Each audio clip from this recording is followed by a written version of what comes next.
স্বামী বিবেকানন্দ স্কলারশিপে 45% নম্বর থাকলেও আবেদন করা যায়, 53% নম্বর থাকলেও আবেদন করা যায়, আবার 60% নম্বর থাকলেও আবেদন করা যায়।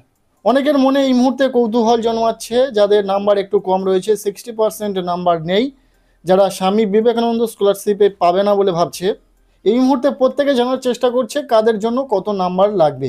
দেখো, সমস্তটাই জানাতে চলেছি আজকের এই ভিডিওতে, কাজেই ভিডিওটি শেষ পর্যন্ত দেখবে। Swami Vivekananda merit cum means scholarship 2025-26 শিক্ষাবর্ষের জন্য খুব শীঘ্রই শুরু হতে চলেছে। তাই স্কলারশিপ সম্বন্ধীয় সমস্ত তথ্য তোমাদের জানা প্রয়োজন, কেননা এই স্কলারশিপের আবেদন যখনই শুরু হয়ে যায় প্রতিটা ছাত্রছাত্রী তাড়াহুড়োর বসে এই স্কলারশিপে আবেদন করে এবং সঠিক ডকুমেন্টস এবং সঠিক তথ্য না জানা থাকায় তার আবেদন কিন্তু ক্যান্সেল হয়ে যায়, তার অ্যাপ্লিকেশন অ্যাপ্রুভড হয় না বা এই স্কলারশিপ থেকে সে টাকা পায় না। এখন প্রথমেই জেনে নেওয়া যাক স্বামী বিবেকানন্দ স্কলারশিপে কারা কারা আবেদন করতে পারবে।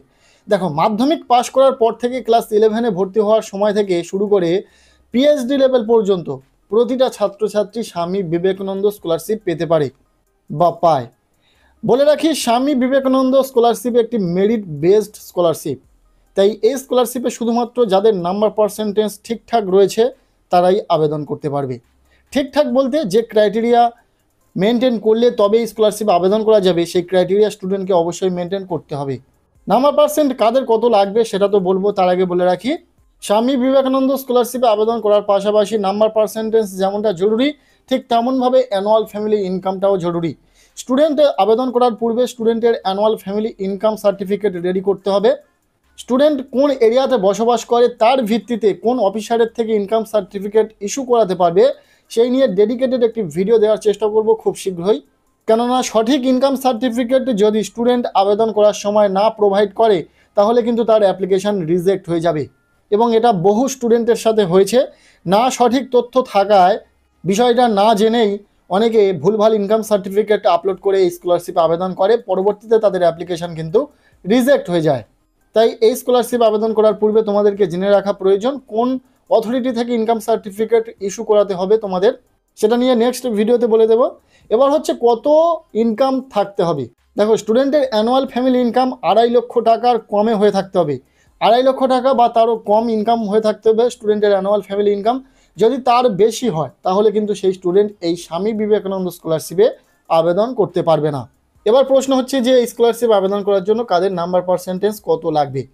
দেখো, তুমি যদি মাধ্যমিক বা উচ্চ মাধ্যমিক পাশ করার পর এই স্বামী বিবেকানন্দ স্কলারশিপ আবেদন করতে চাও, সেক্ষেত্রে তোমার নাম্বার পার্সেন্টেজ যেটা লাগবে মিনিমাম 60%। মাধ্যমিক পরীক্ষাতে যদি 60% নাম্বার নিয়ে তুমি পাশ করে থাকো বা তারও বেশি নাম্বার নিয়ে পাশ করো, তারপর যদি ক্লাস 11-এ তুমি ভর্তি হও, সেক্ষেত্রে তুমি এই স্কলারশিপ আবেদন করতে পারবে। আবার উচ্চ মাধ্যমিক পাশ করো যদি 60% বা তারও বেশি নাম্বার নিয়ে, দেন কলেজ বা অন্য কোনো ডিগ্রি কোর্সে অ্যাডমিশন নিলে এই স্কলারশিপে আবেদন করতে পারবে। এবার অনেকে প্রশ্ন করবে যে দাদা তুমি বললে 53% নাম্বারেও এই স্কলারশিপ পাওয়া যায়। হ্যাঁ, অবশ্যই পাওয়া যায়।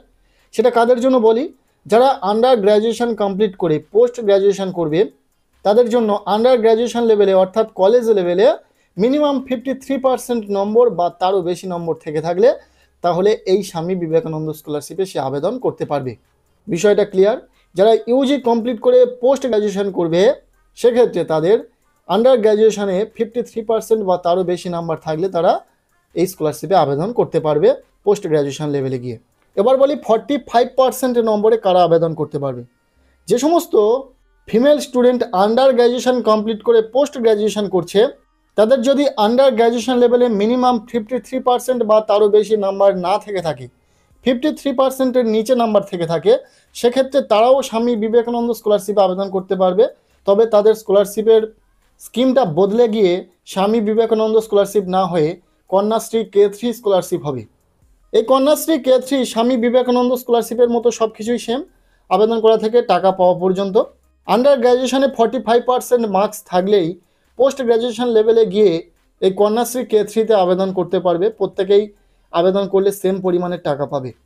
সো আশা করছি পুরো বিষয়টা ক্লিয়ার, কাদের জন্য কত নাম্বার পার্সেন্টেজ লাগবে, কারা স্কলারশিপে আবেদন করতে পারবে। পরবর্তীতে আমরা ইনকাম সার্টিফিকেটের ওপর একটি ডেডিকেটেড ভিডিও দেব, যেটা তোমাদের প্রত্যেকেরই জন্য ভীষণ গুরুত্বপূর্ণ। অবশ্যই ভিডিওটি দেখবে, তার জন্য আমাদের এই চ্যানেলে নতুন হলে চ্যানেলটিকে সাবস্ক্রাইব করে রাখবে।